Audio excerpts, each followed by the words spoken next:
Happy fucking Halloween!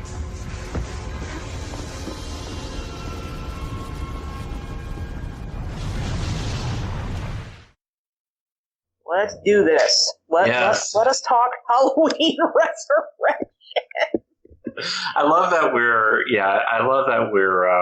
we jumped ahead to this movie because I think it's probably the first movie I've done for this podcast that I legitimately hated. Oh, now were you a Fear Factor fan back in the day? Because we're of that age where we remember it. Yeah, I was not. I think I saw maybe one episode because I was a huge news radio fan and I just wanted to see Joe Rogan in something, but I think I lost interest pretty much. But yeah, I mean, for listeners who are annoyingly young, like this came out about the same time that reality TV really got started. June 2001 to be exact. Yeah. Because I mean, you had The Real World, which had been running for years, but reality TV didn't really become a thing until 2000, 2001. In response to a writer's strike, by the way. That's like the worst thing to come out of, these people not, adhering to reasonable demands of these writers. And then, as a result, you get, more crap like The Real World. And then Joe Rogan having you eat animal body parts or their fluids. And Halloween Resurrection, for some reason, thought they could cash in on that and forget all of the other sequels in the process. Right.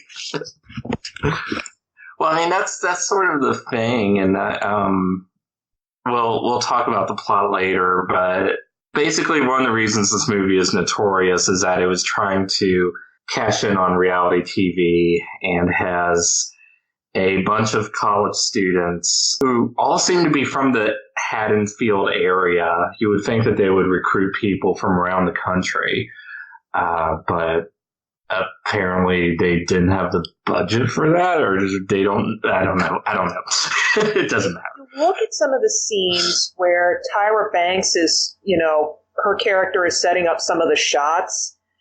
I don't know if it was just, early 2000s technology, but it looked like there was an awful lot of power strips, and, that became important later. But it looked like a very amateurish setup. Yeah.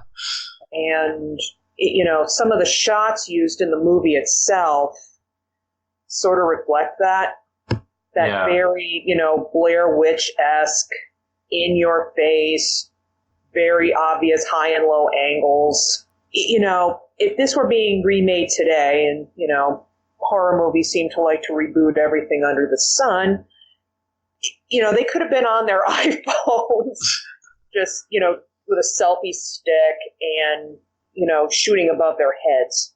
Yeah. And getting that same effect.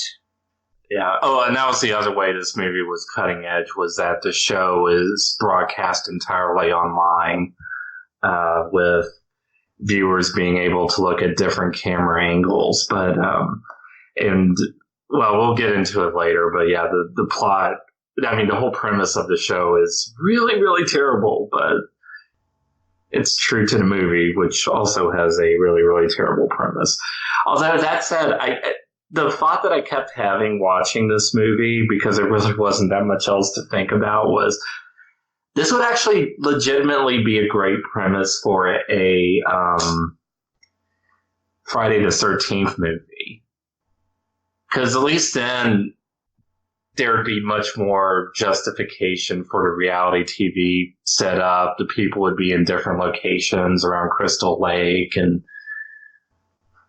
so much more to go with. I mean, with Halloween, they were pretty much locked in that house, and, other than various props, what was there for them to do? Yeah, exactly. Well, anyway, let me go into trivia, which I like to do, but the trivia, there really isn't that much of it. Probably my favorite bit of trivia is that Jamie Lee Curtis is in the movie, but she only was in it because of a contract obligation, and she hated the movie. She thought H2O was a good way to close off the whole series. Of course, she probably changed her mind about that because she appeared in Halloween 2018, but I still need to see. Yeah. And there's Halloween Kills coming out in 2020, so there's plenty more Halloween movies to talk about, which also has a rebooted timeline, but we'll talk about that too. But the thing that I really want to talk about, I don't know if you know this, but the producers actually lied about how Jamie Lee Curtis felt about the movie. They claimed that she was only supposed to be in the movie for 30 seconds for a really brief cameo. But she loved but she loved the script so much that they extended it, and it was a total lie. Well, one of them was Harvey Weinstein, so who knows? And I mean, she had not a lengthy part, but she was in a mental hospital after decapitating the wrong guy, and after carefully plotting for years and years and years, seeing him just kind of creeping around the institution, she's stuffing all the pills that the orderlies and nurses give her in her doll. And then, once Myers shows up, and here's one thing that kind of caught me, was one of the first security guards he killed, he decapitated and threw the head in the dryer. Now, reminds you a little bit of Halloween 6, doesn't it? Yeah. They want to get rid of all the other sequels, but use the same tropes. So after finding that out, there's the chase scene, and for some reason, Michael gets himself caught on a, kind of like a mousetrap-esque contraption where there's a little machine. He gets his ankle tied up and he's suspended. But she had to take off his mask and make sure she was getting the right guy, even though I don't think he was really ever unmasked in any other sequel. No. And that's where he gets her. I don't know. Everything about that just seemed a little off to me. Well, that was another thing, is that Jamie Lee Curtis insisted that they kill her character because she didn't want to do any more movies, which, given this script is understandable. But that whole opening sequence is just so bad. I mean, you start off with the nurses giving exposition, and the part that really got me was that they both know that Lori had, we should backtrack because this is actually pretty complicated. But at the end of H2O, Lori finally faces Michael Myers, decides she's not going to hide from him anymore because the premise of H2O is that she faked her death and went into hiding under a presumed identity. So at the end of the movie, she finally faces Michael and shows him some sympathy, but also decapitates him. This movie retcons that to Michael had enough foresight that he crushed the larynx of a paramedic, put him in a Michael Myers mask, so Lori decapitates an innocent person when she thinks she's decapitating Michael. Now, the thing is that the nurses know that she didn't do this on purpose, that it was, they even know about the crushed larynx part. So why is she in an insane asylum? Delayed shock? I don't know. It just makes for quote-unquote good storytelling. And yes, she could have had extreme shock over, that kind of mistake, but yeah, no, that they kind of play it as she hadn't spoken in years and she's kind of becoming Michael Myers in a way. Yeah. that kind of mute, staring, ready to snap at a moment's notice serial killer. But it just kind of sounds like, no. We further our investigation and, get you into some counseling. And not at this clearly poorly monitored Haddonfield hospital as many of them would be. You'd want to go out of state for that. I hear Crystal Lake might have grounds. Well, and it's implied though that she was faking her catatonia. I mean, maybe at the beginning she was ill, but I don't know. I'm clearly overthinking what was obviously a desperate attempt to write themselves out of a corner of what to do with Laurie Strode when Jamie Lee Curtis wanted her character to die. But I still remember watching the commercials for this movie, and back then that they basically implied that Laurie would show up at the end of the movie to confront Michael. Right. And that's kind of what I was expecting when I first saw this. And, this came out in 2002, so I had just moved to Meriden, Connecticut, and my then roommate and one of our other friends, we all just kind of got together on a Saturday night, and, one movie and one six-pack later, I was quite disappointed. Yeah, I have to admit I was too, because I stand by my statement about this being the worst movie that I've seen for this podcast, because even something like Crazy Fat Apple 2, I mean, it's a worse movie by most standards, but it's more interesting. At least they tried to do something different. I mean, one of the things I like about Law and Order is they're at least very obvious that they're trying to, cash in on, what the latest headlines are. And it's blatant nowadays with the current episodes of SVU, and I watch quite diligently. But I don't know. I think with this, I think they believed that this was a, genuine franchise sequel and the Jamie Lee Curtis vehicle, but it fell very short. Although, a pre-Battlestar Galactica Katie Sackhoff was in it. And she was like the, cute, perky friend to the Oh, I missed her. Yeah, I think because this movie has a bit of a reputation as a career killer.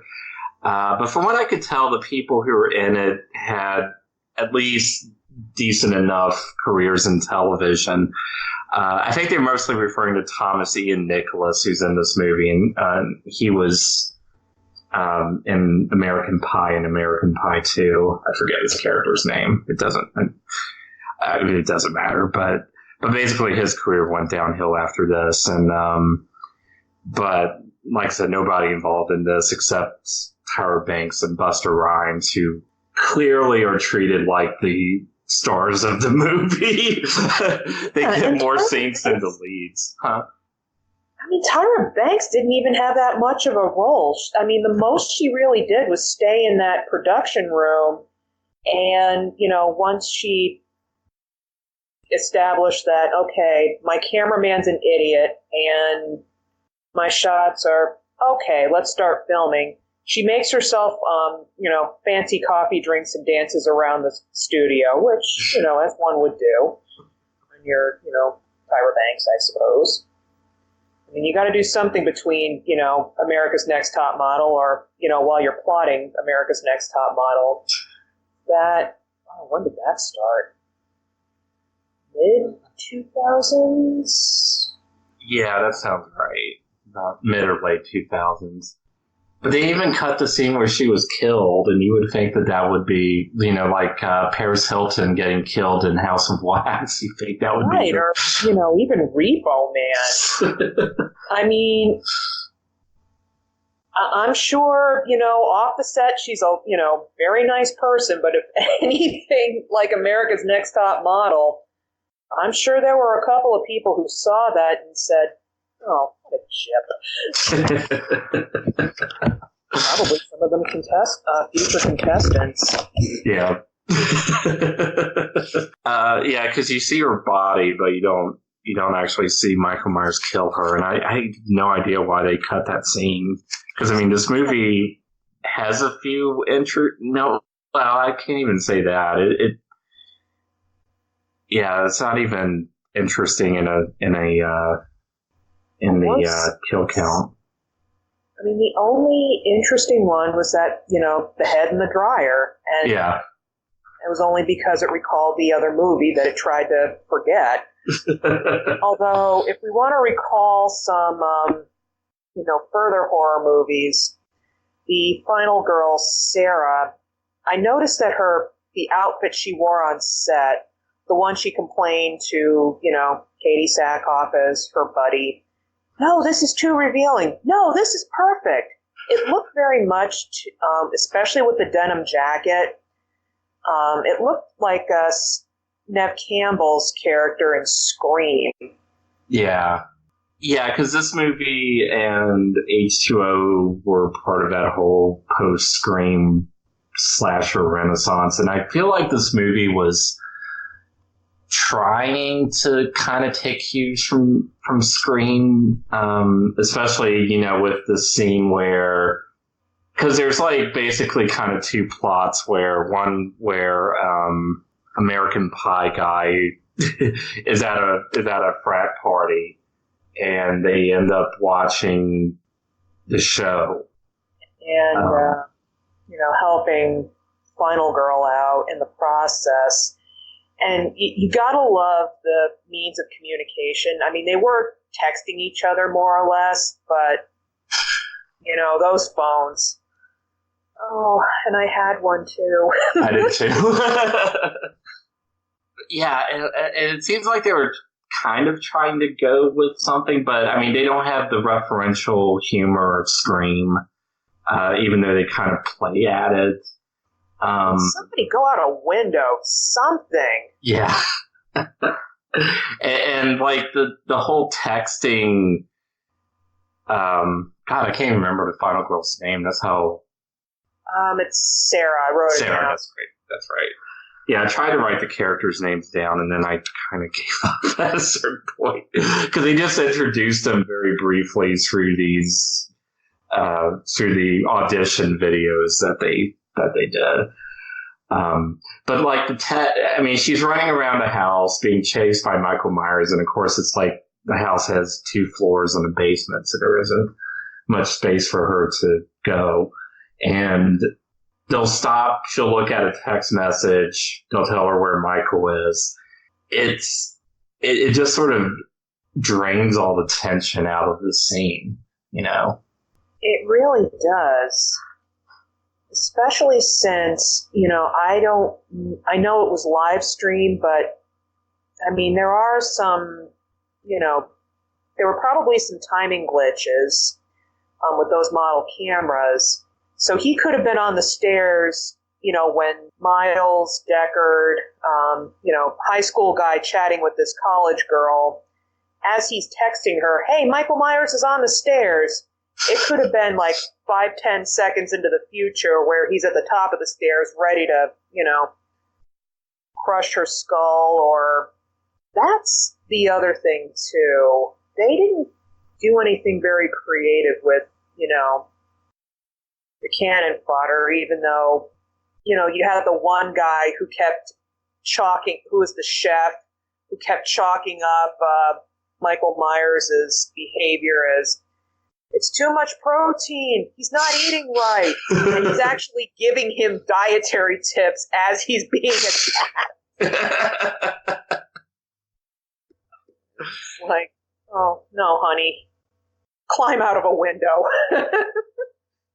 Yeah, I mean, this is like, there are low-budget 80s slashers where the characters have more personality than in this movie. Because, I mean, you have the skeezy guy, the skeezy sort of punk rock guy. Was kind of playing there. He was kind of made up to look a little like Richard Ramirez, and kind of play up that whole serial killer crazed personality type that ends up hitting on the redheaded girl. Yeah, and the redheaded girl is the artsy girl. I think she like a gender studies major or something. She identifies herself. Yeah, the first one to lose her shirt. And she says cameras are so phallic at one point. And there's another line that I wrote down, where she says, screwing a music major, because the skeezy guy we talked about is a music major. Screwing a music major is tantamount to lesbianism. And I had to pause the movie and contemplate what that means. I couldn't stop laughing at that. I mean, there are men in the music majors, even at my, little state college. If he were a women's studies major, maybe. And even then, that's dicey. That was probably one of the dumbest. Well, this movie, it feels like they were kind of trying to have some kind of deeper meaning, but they half-assed it. Like at the very beginning, you hear Jamie Lee Curtis's narration. You're walking down the hallway, and at the end, there's a door, and beyond the door is heaven or hell. I'm like, what? Well, pick one. Or, sitting in your room, holding on to a, Raggedy Ann knockoff as you're stuffing your pills in the pocket. Or were you planning to deal when you were on the outside? Yeah, or the fact that the first scene after the intro with Jamie Lee Curtis is it's probably my favorite horror trope where the cast of college students, or at least a few of them, are in a college lecture and the professor is laying out the themes of the movie. And of course, Sarah is in the back room and she gives the correct answer, but she kind of whispers it. And even though she's in the back of this massive lecture hall, the professor hears her clearly and goes, "That's correct." Yes, we know you're the final girl now. Because, you're not, doing dope or doing boys or girls or anything else. You're listening. Yeah, and the professor just talks about the boogeyman, and it's the most obvious shallow reading of the original Halloween, So good, so good. I mean, so bad. Yeah. It's one of those. That kind of teetered over into entertainingly bad, and you kind of needed it for the rest of the movie because. Even with, Busta Rhymes watching the Kung Fu movie in the, beginning and then becoming the Deus Ex Machina towards the end. Yeah, not even Busta Rhymes could save that movie. Yeah. And it's you have the whole thing where when the people are being killed by Michael Myers and the audiences, the viewers at the party are cheering, and I know it's supposed to have some kind of Funny Games-esque message to it, and Funny Games is a movie that I hate too, but for different reasons. But it kind of takes a bite out of it because they still think it's fake. It's not crazy. Miles is treated.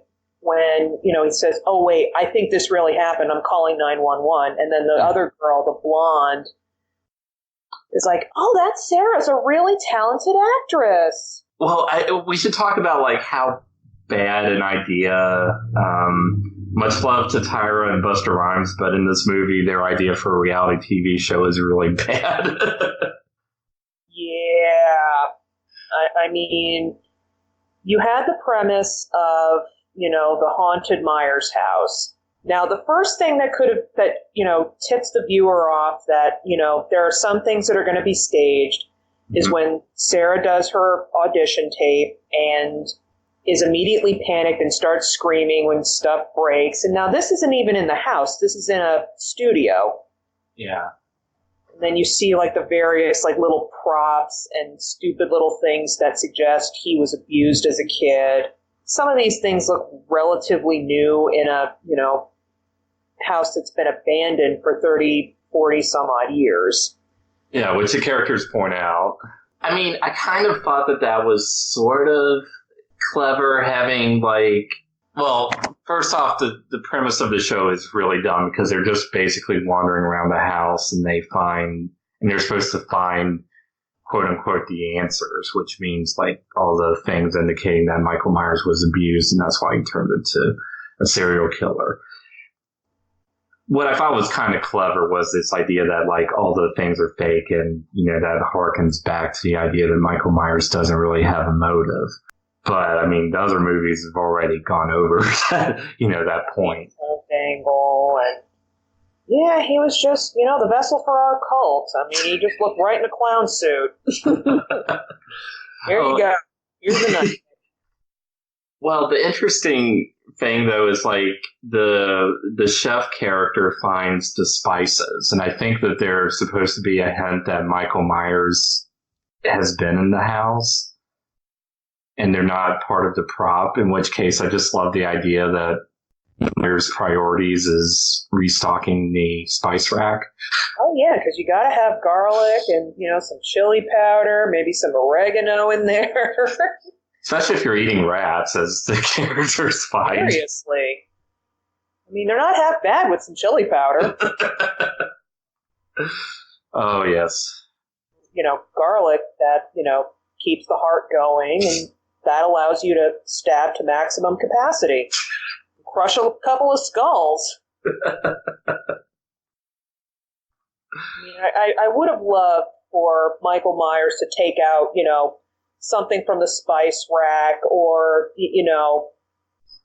a bag of vegetables or apples when, Chef Guy was talking about his dietary habits. It's like, see this? Yeah, I'm going to ram that somewhere. Yes. Oh, good grief. Yeah, because the movie ends up not adding anything to the mythology, and H2O and this movie take place in a continuity that follows up on Halloween and Halloween 2, but ignores 4 and 5. I did read somewhere that they were H2O was originally going to be in continuity with 4 and 5, but I guess they just thought that the idea of Jamie Lee Curtis abandoning her daughter to fake her death was too not flattering to the character. Not really, especially since the kid gets abandoned and then picked up by Thorn. And yeah. Hey, we talked about that last year with Halloween 6. Yeah, exactly. Has ritualistic incest with her uncle. Yeah. Yeah, that is definitely not flattering to Laurie Strode, and I guess it was better to say, no, she really didn't do that. Because it's been a while since I've seen H2O, and I think it leaves it ambiguous enough that you can still say, but I mean, this movie makes it definite because, you have that serial killer fan in the asylum who sees Michael Myers and he just goes on about like, oh, Michael Myers, he killed da-da-da-da-da, and he only mentions like the kills he made in 1, 2, and H2O. So this movie makes one contribution is making it official that 4 and 5 isn't canon with these movies. Neither is 6, even though... Or 6, yeah. Laundry trick. I kept leaving out 6. How could I leave out 6? Wait. I kind of like the touch that he had the clown masks. Yeah. And was like quite the, Michael Myers fanboy, right to the, receiving the knife. It's like, oh, holy relic. And you killed this person in 1963 and a bunch of high school kids in 78 and then in 98, yeah. Well, did Michael do that because he recognized the fan, or was it implied that he was like framing the guy for killing Lori? He's a fan of. I think it's a little bit of both. It's like he's a mask. He's making masks. He loves me. Here you go, buddy. Make me proud. Well, Nice rack. Yeah, the spice rack. Because I laughed out loud at that scene because, I mean, maybe it was meant to be an indication that there were props around the house, but the way he said it's fresh made me think that it was supposed to be a sign that Michael Myers was around. He goes to Harris Teeter or whatever the regional shopping market is. The next, we got to talk about Busta Rhymes because he is the best part of this movie by far. Oh, yes. He's probably, for one thing, he gets into a fight scene with Michael Myers. He roundhouse kicks him. A couple of times. Yes. And actually makes some headway, unlike, he's as human as anybody else. I mean, size-wise, okay, he's a little bit bigger than some of the male characters, but no reason that he would be able to get the headway that he did other than, he's Busta Rhymes. Right. He's just magic that way. Yeah, it made me wonder. I couldn't verify it, but it did make me wonder if in Busta Rhymes' contract it was, I can't be killed. That's fair enough. Maybe that was the only way they could get him to do it. I mean, I'm mildly disappointed that he did not contribute a song to the soundtrack. I mean, there were multiple opportunities. I mean, there was the scene where Tyra Banks was dancing around in the little makeshift studio, but it was it sounded like a Janet Jackson song. Wouldn't this be like the best opportunity to, give the man something of a plug? I think I'd get around to that. In fact, I think it's designed for that. Yeah, exactly. But and that's probably like the one saving grace of this movie is that, as far as I know, it's like the only American slasher movie where the black guy beats up a slasher villain and unambiguously saves the final girl. And is kind of the voice of reason towards the end. It's like, no, this is beyond reality television. He doesn't directly acknowledge and say, yeah, I might have made a mistake and, Dangertainment is sorry for what we did, but it's, treated like, she's in shock. Don't treat this like a soundbite. Yeah. Just get him the hell out of here. Yeah. And get us to the hospital. Even though he set the whole thing in motion in the first place. Yeah, and I mean, he didn't do it deliberately, so I kind of feel like that was like the movie was trying for that moral of, don't sensationalize death and horror, but, he didn't do it on purpose. He didn't, No. So I kind of feel like the only moral that this movie conveys successfully is that Busta Rhymes kicks ass. Yes. Yes, he does. Because he beats up Michael Myers. He is the one who deals the death blow to Michael Myers. The final girl does help a little bit, but she only helps set up the circumstances in which Michael Myers could be, electrified to death and left to burn alive. And what did she do? Crash into a table that set off the spark, and then he kind of realizes, okay, we're close enough to the door. He's down. Let's light her up. Get out. I mean, that was probably one of the smartest things like any, slasher movie hero could do.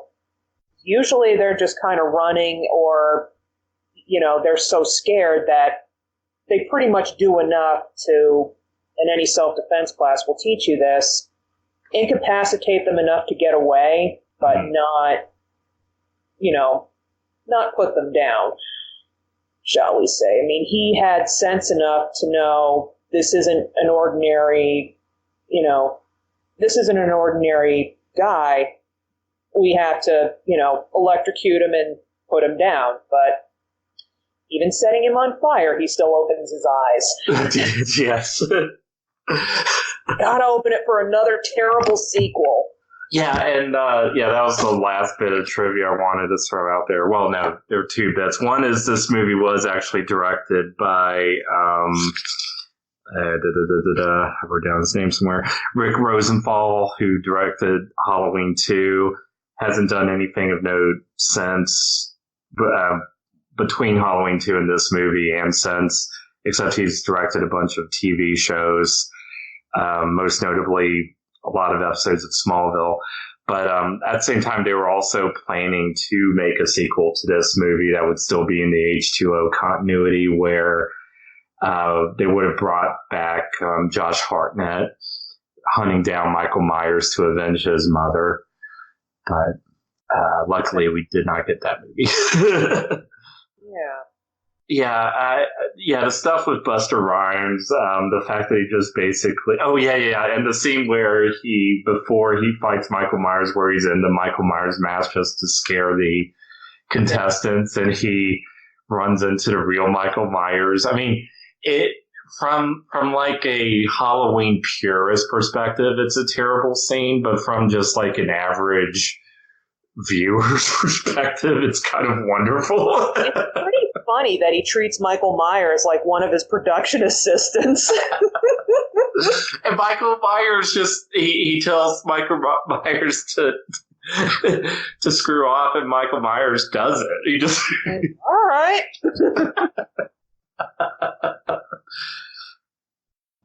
Guess I'll get you later then, buddy. Yeah.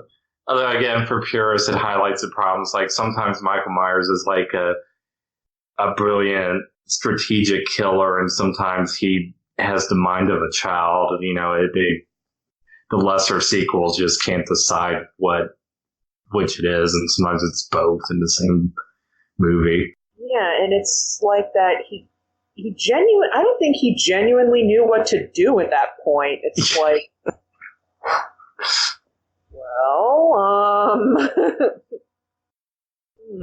you're not my sister, you're not my niece.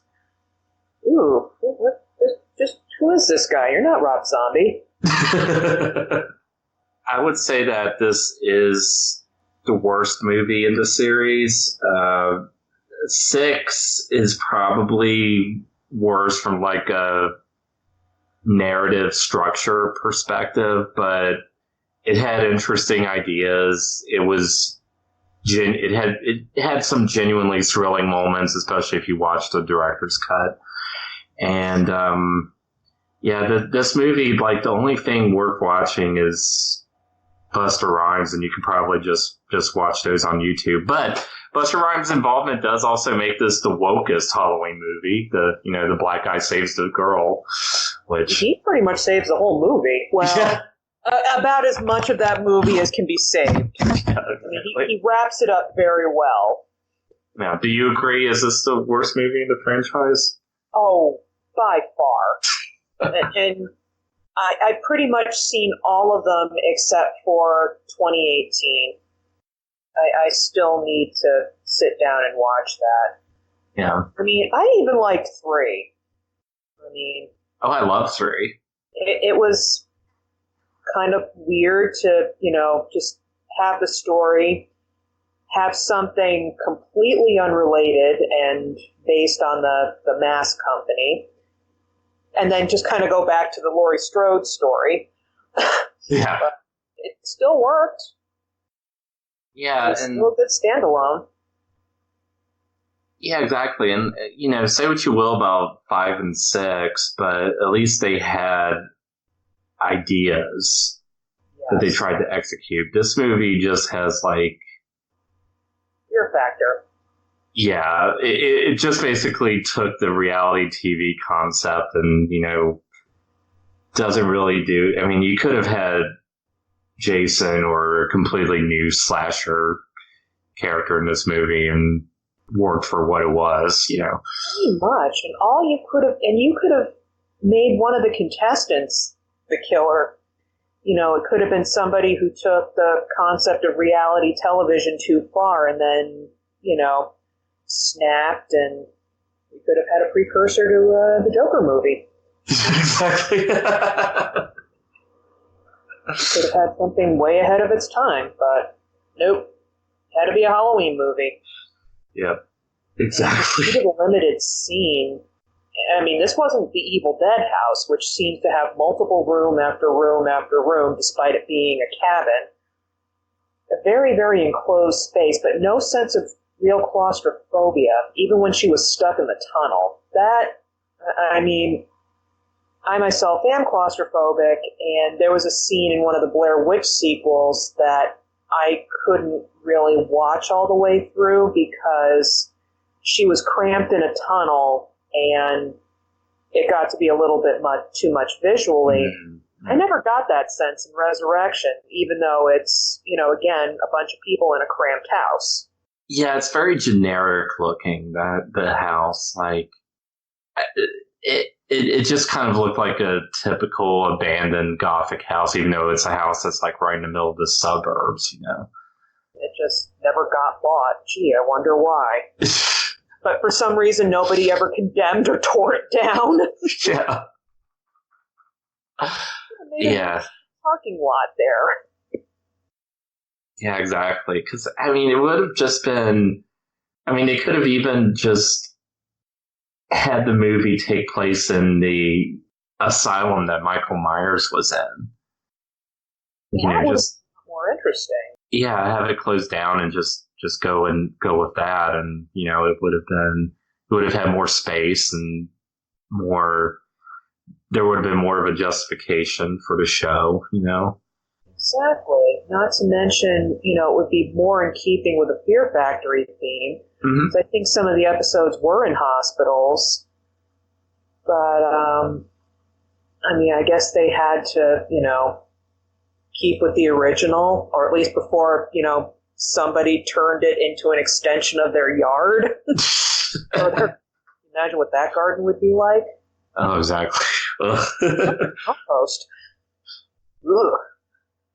Yeah, going with that, like having Michael consider the asylum his home and not his, childhood home, that would actually be kind of poignant, and it would make more sense considering that's where he spent a good chunk of his childhood and adult years. Well, it's where he learned how to drive from that doctor. What kind of driver's ed do they have in a asylum for the criminally insane? Oh, exactly. I still love I still love that bit of that was like the one plot hole from the original movie that they decided to address. Just wonderful. Kind of go with it. Well, somebody taught him. But they're going to get fired. Oh yeah. Well, yeah. Do you think that this movie deserves to be watched, even from a so bad it's good perspective?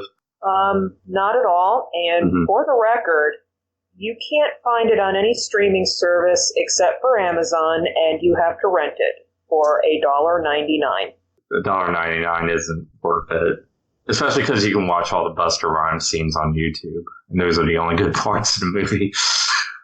Yeah. Yeah, I definitely agree. This is just a so bad it's bad movie. If you want to watch a so bad it's good Halloween movie, go with 6 or even 5. I'd argue 4 too. 4, okay. Yeah, I know people are divided over whether or not that's legitimately good or not, but I could. It's been so long since I've seen it. Maybe we should make that our next discussion. Yes, and I actually have the 4 and 5 on a DVD pack, so no rental fees for me. Oh, nice. Thought I could find the whole movie on YouTube, but... Yeah, if any movie deserves to be in the public domain, it's this one. Do you want to tell people where they can find you? Alrighty. I am now on Etsy, and I can knit you Michael Myers if you so wish. It is Etsy.com shop creative cat loafer. All right. And you can find me at the Trash Cannon podcast, the Trash Culture blog, and you can also check out my YouTube channel, which is under Hollywood Hates History or Chad Denton. All right. Thank you for being here. Happy Halloween, everybody. Happy Halloween, folks.